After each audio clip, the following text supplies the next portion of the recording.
Hello friends.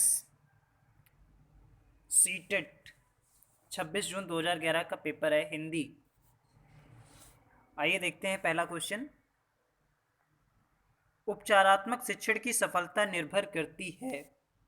पहला विकल्प है भाषिक नियमों के ज्ञान पर, दूसरा है समय व अवधि पर, तीसरा है समस्याओं के कारणों की सही पहचान पर और चौथा है उपचारात्मक शिक्षण की सामग्री पर।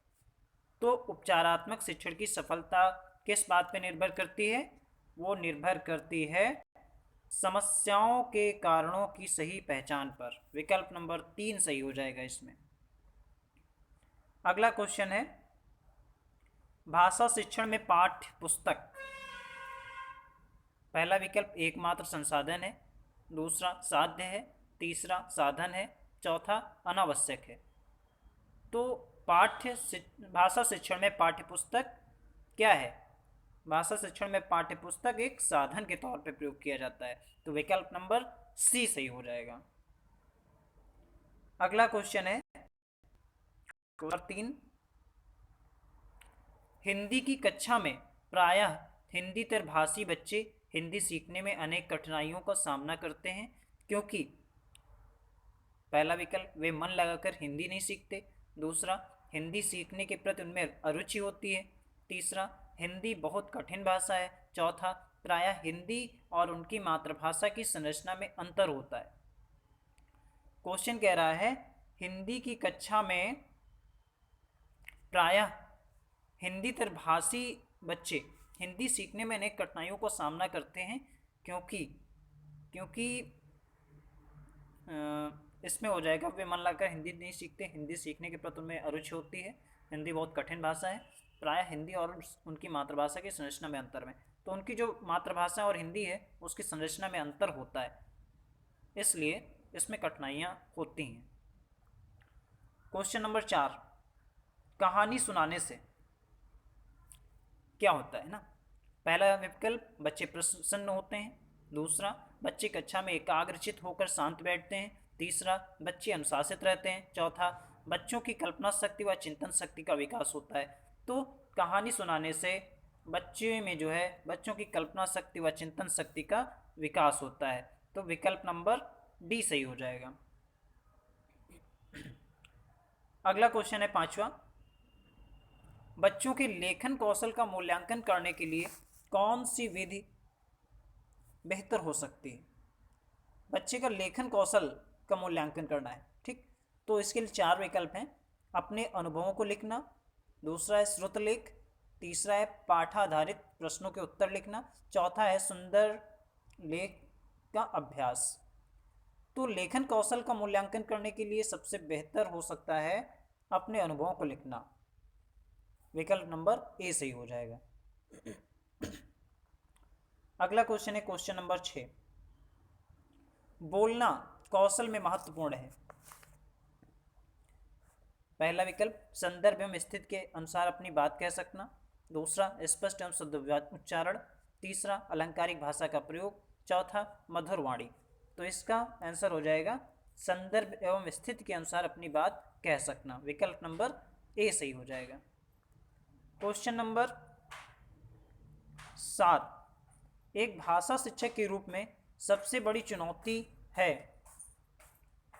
एक भाषा शिक्षक, पहला विकल्प है बच्चों को भाषा सीखने के महत्व से परिचित कराना, दूसरा बच्चों की भाषा को संचार साधनों के प्रभाव से मुक्त रखना, तीसरा भाषा संसाधनों का अभाव, चौथा बहुभाषिक कक्षा के शिक्षण के लिए उचित रणनीतियां तय करना। तो भाषा शिक्षक के रूप में सबसे बड़ी चुनौती क्या होगी कि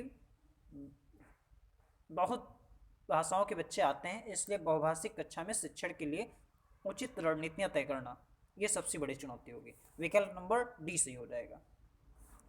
क्वेश्चन नंबर 8। एक समावेशी कक्षा में कौन सा कथन भाषा शिक्षण के सिद्धांतों के प्रतिकूल है? नंबर 1, बच्चे परिवेश से प्राप्त भाषा को ग्रहण करते हुए भाषा प्रयोग में नियम बना सकते हैं। नंबर 2, भाषा परिवेश में रहकर अर्जित की जाती है। नंबर 3, प्रिंट समृद्ध माहौल भाषा सीखने में सहायक होता है। नंबर 4, व्याकरण के नियम सिखाने से बच्चों का भाषा विकास शीघ्रता से होगा। तो कह रहे हैं एक समावेशी कक्षा में कौन सा कथन भाषा शिक्षण के सिद्धांतों के प्रतिकूल है? तो इसमें हो जाएगा विकल्प नंबर डी।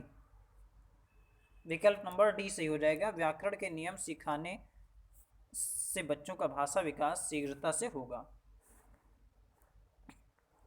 क्वेश्चन नंबर 9, एक बहुसांस्कृतिक कक्षा में आप एक भाषा शिक्षक के रूप में किस बात को अधिक महत्व देंगे?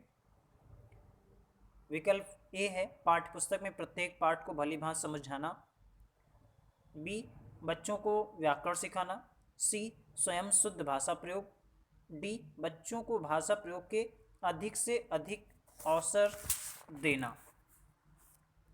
तो इसका आंसर हो जाएगा, मतलब भाषा शिक्षक के रूप में किस बात को अधिक महत्व देंगे? अगर भाषा शिक्षक हैं तो बच्चे जो है भाषा प्रयोग के अधिक से अधिक अवसर देंगे। ठीक, विकल्प नंबर डी सही हो जाएगा।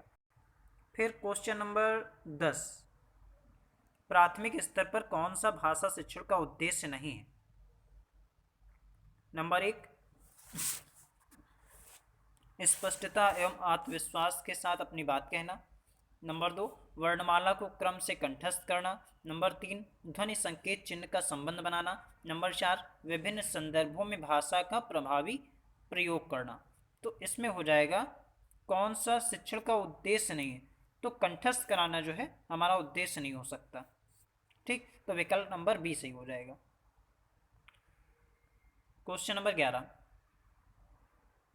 गृह कार्य के बारे में कौन सा कथन उचित है? गृह कार्य अभिभावकों को व्यस्त रखने का उत्तम साधन है। गलत बात। बच्चों की क्षमताओं स्तर के अनुसार गृह कार्य दिया जाना चाहिए। जी। और तीसरा है गृह कार्य कक्षा में किए गए कार्य का अभ्यास मात्र है। नो। चौथा है गृह कार्य देना अति आवश्यक है। तो इसमें आंसर हो जाएगा बच्चों की क्षमताओं के स्तर के अनुसार गृह कार्य दिया जाना चाहिए। विकल्प नंबर बी सही हो जाएगा। क्वेश्चन नंबर 12, भाषा की के अभिव्यक्तात्मक कौशल हैं सुनना और बोलना, बोलना और लिखना, पढ़ना और लिखना, सुनना और पढ़ना। तो इसमें हो जाएगा भाषा को कैसे अभिव्यक्त कर सकते हैं? बोल करके और लिख करके अभिव्यक्त करना है। सुन के थोड़ा नहीं अभिव्यक्त होगा, सुनेंगे उससे। ठीक, अगला क्वेश्चन है क्वेश्चन नंबर 13,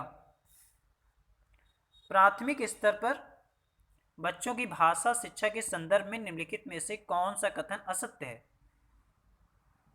नंबर 1 बच्चे समृद्ध भाषा परिवेश में सहज और स्वतः रूप से भाषा में परिमार्जन कर लेंगे। नंबर 2 बच्चे भाषा की जटिल और समृद्ध संरचनाओं के साथ विद्यालय आते हैं। नंबर 3 बच्चों की भाषा संकल्पनाओं और विद्यालय में प्रचलित भाषा परिवेश में विरोधाभास ही भाषा सीखने में सहायक होता है। नंबर 4 सुधार के नाम पर की जाने वाली टिप्पणियों व निरर्थक अभ्यास से बच्चों में अरुचि उत्पन्न होती है। तो इसमें क्वेश्चन क्या कह रहा है? प्राथमिक स्तर पर बच्चों की भाषा शिक्षा के संदर्भ में निम्नलिखित में से कौन सा कथन असत्य है? तो इसमें जो है सी वाला विकल्प असत्य हो जाएगा। बच्चों की भाषा संकल्पना और विद्यालय में प्रचलित भाषा परिवेश में विरोधाभास ही भाषा सीखने में सहायक होता है। ये गलत बात है, विरोधाभास कभी सहायक नहीं हो सकता। अगला क्वेश्चन, भाषा कौशलों के संदर्भ में कौन सा कथन उचित है? ए विद्यालय में केवल पढ़ना लिखना कौशलों पर ही बल देना चाहिए। बी बच्चे केवल सुनना बोलना पढ़ना लिखना कौशल क्रम से ही सीखते हैं। नंबर सी भाषा के चारों कौशल परस्पर अंतर संबंधी हैं। और नंबर डी भाषा कौशलों के विकास में अभ्यास की अपेक्षा भाषिक नियमों का ज्ञान जरूरी है। तो इसमें हो जाएगा भाषा के चारों कौशल परस्पर अंतः संबंधित हैं। विकल्प नंबर सी सही हो जाएगा। अगला क्वेश्चन है, पाठ में दिए गए चित्रों का क्या उद्देश्य होता है? नंबर ए चित्रों से पाठ्य पुस्तक आकर्षक बनती है। नंबर बी चित्र पाठ की शोभा बढ़ाते हैं। नंबर सी, पाठ्य पुस्तक में चित्र देने का प्रचलन है। नंबर डी, चित्र अमूर्त संकल्पनाओं को समझने में सहायता करते हैं। तो इस क्वेश्चन का आंसर हो जाएगा डी, चित्र अमूर्त संकल्पनाओं को समझने में सहायता करते हैं। प्रश्न नंबर 106 से 111 तक कविता की पंक्तियां पढ़कर निम्नलिखित प्रश्नों में सबसे उचित विकल्प चुनिए। अब ना गहरी नींद में तुम सो सकोगे, गीत गाकर मैं जगाने आ रहा हूँ। अतल अस्ताचल तुम्हें जाने न दूंगा, अरुण उदयाचल सजाने आ रहा हूँ। कल्पना में आज तक उड़ते रहे तुम, साधना में सिहर कर मुड़ते रहे तुम। अब तुम्हें आकाश में उड़ने न दूंगा, आज धरती पर बसाने आ रहा हूँ। सोहनलाल द्विवेदी की ये रचना है। अब इसका पहला क्वेश्चन है, गहरी नींद में सोने का अर्थ है। देखो, गहरी नींद में सोने का अर्थ है कि अब न गहरी नींद में तुम सो सकोगे, गीत गाकर मैं जगाने आ रहा हूँ। इसके विकल्प दिए गए हैं, मृत्यु को प्राप्त होना, परिश्रमी होना, बेखबर होना, चिंता युक्त होना। तो इसका हो जाएगा बेखबर होना। गहरी नींद में सोने का मतलब हो जाएगा बेखबर होना। अगला क्वेश्चन है, कवि लोगों को कहाँ नहीं जाने देगा। लिखा हुआ है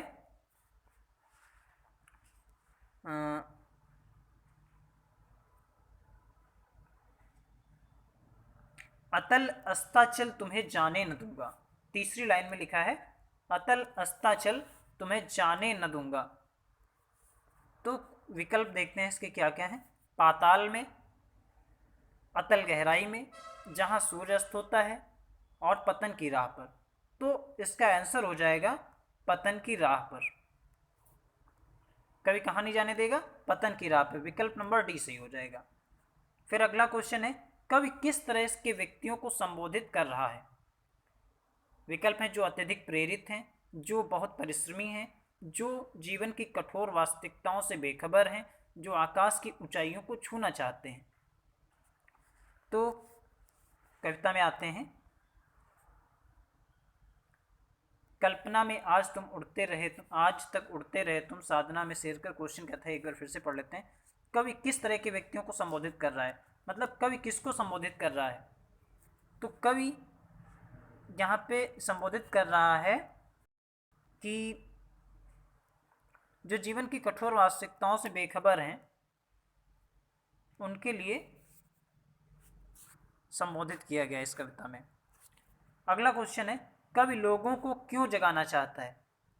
ताकि लोग गीत सुन सकें, ताकि मनुष्यों में गतिशीलता आ सके और वे प्रगति के पथ पर आगे बढ़ सके, या सुबह हो गई है, या यह कवि का दायित्व है। तो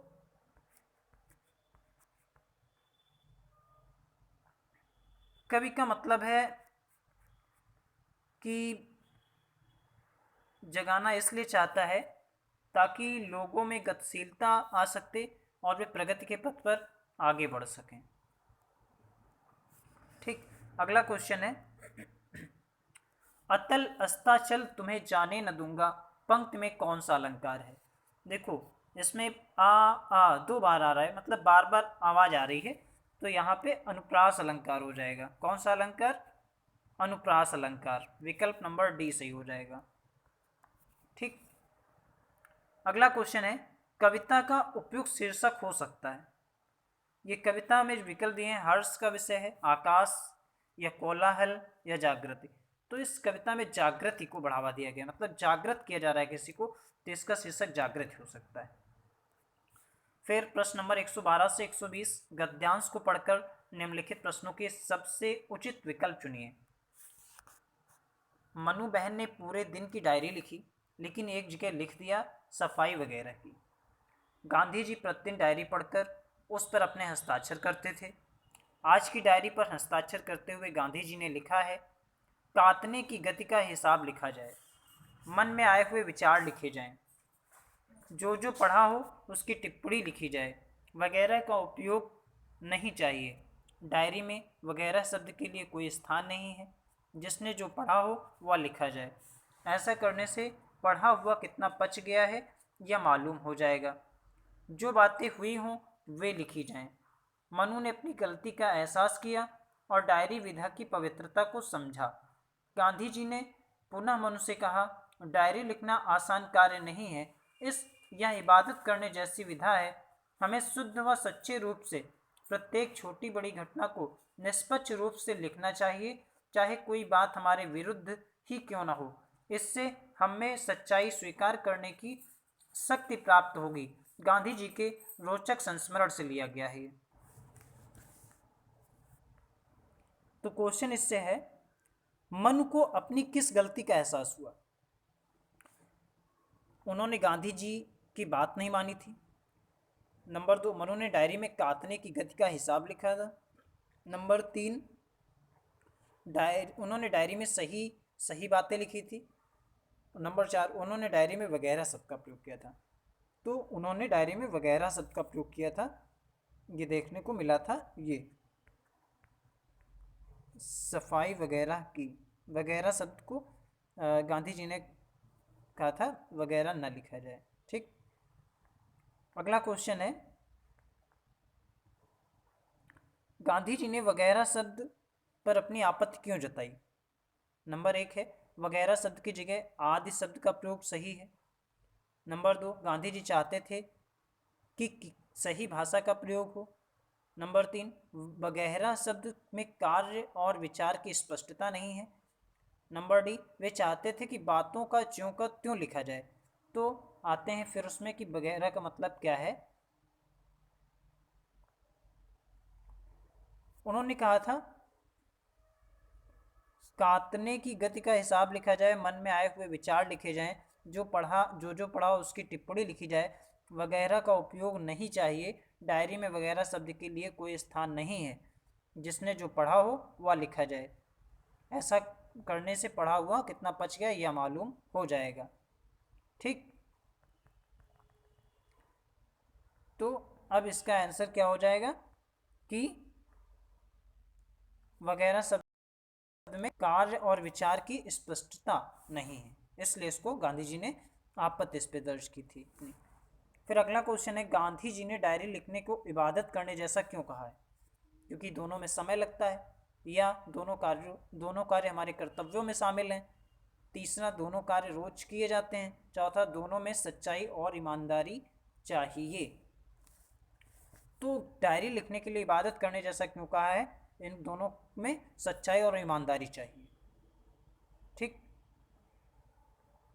अगला क्वेश्चन है, डायरी लिखना इसलिए महत्वपूर्ण है क्योंकि इसमें व्यक्ति स्वयं का विश्लेषण करता है और स्वमूल्यांकन भी करता है। नंबर 2, इससे व्यक्ति पूरे दिन किए गए जमा खर्च का हिसाब किताब कर सकता है। नंबर 3, गांधी जी इसे महत्वपूर्ण मानते हैं। और नंबर डी, इससे व्यक्ति का समय अच्छा गुजर जाता है। तो इसका विकल्प सही आंसर होगा, इससे व्यक्ति जो है अपना स्वमूल्यांकन करता है, स्वयं का विश्लेषण करता है। ठीक, अगला क्वेश्चन है, गांधी जी प्रतिदिन डायरी पढ़कर क्या करते थे?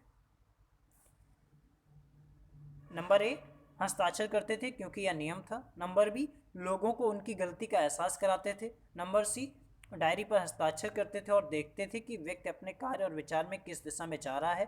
नंबर डी, हस्ताक्षर करते थे ताकि जांच का प्रमाण दिया जा सके। तो डायरी पर हस्ताक्षर करते थे या देखते थे कि व्यक्ति अपने कार्य और विचार में किस दिशा में जा रहा है। ठीक, अगला क्वेश्चन,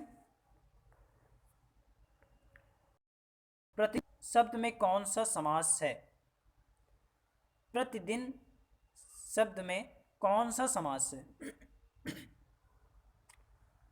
तो प्रतिदिन शब्द जो है इसमें देखो, दिन से पहले प्रति लगा है। प्रति क्या है? उपसर्ग है। तो जहां पे उपसर्ग लगा होता है वहां पे कौन सा समास होता है? वहां पे अव्ययी भाव समास होता है। ठीक, अगला क्वेश्चन है, पढ़ा हुआ कितना पच गया है, इसका क्या अर्थ है? नंबर ए, कितना सही उच्चारण के साथ पढ़ा गया। नंबर बी, पढ़े हुए का कितना विश्लेषण किया है। नंबर सी, पढ़ा हुआ कितना समझ में आया है, नंबर डी पढ़ा हुआ कितना आत्मसात किया है। तो इसका मतलब है पढ़ा हुआ कितना पच गया है, विकल्प डी सही हो जाएगा, पढ़ा हुआ कितना आत्मसात किया है। पढ़ लिया है लेकिन आत्मसात नहीं किया तो बेकार है। ठीक, अगला क्वेश्चन है कार्य शब्द का तद्भव रूप बताइए। तो कार्य शब्द का तद्भव क्या होगा, सेवा या कारज या काज या काम। तो कार्य शब्द का तद्भव हो जाएगा काज। ठीक, अगला क्वेश्चन है और लास्ट क्वेश्चन है, विचार में इक प्रत्यय लगाकर शब्द बनाइए। नंबर एक वैचारिक वैचारिक है, नंबर दो विचारिक है, नंबर तीन विचौरिक है, नंबर डी या नंबर चार वैचारिक।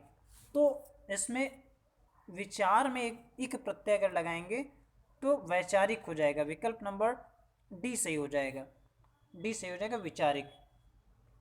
इस ये एक प्रत्यय लगा करके शब्द जो बनाया जाएगा वो वैचारिक है। आज की क्लास के लिए इतना ही, धन्यवाद।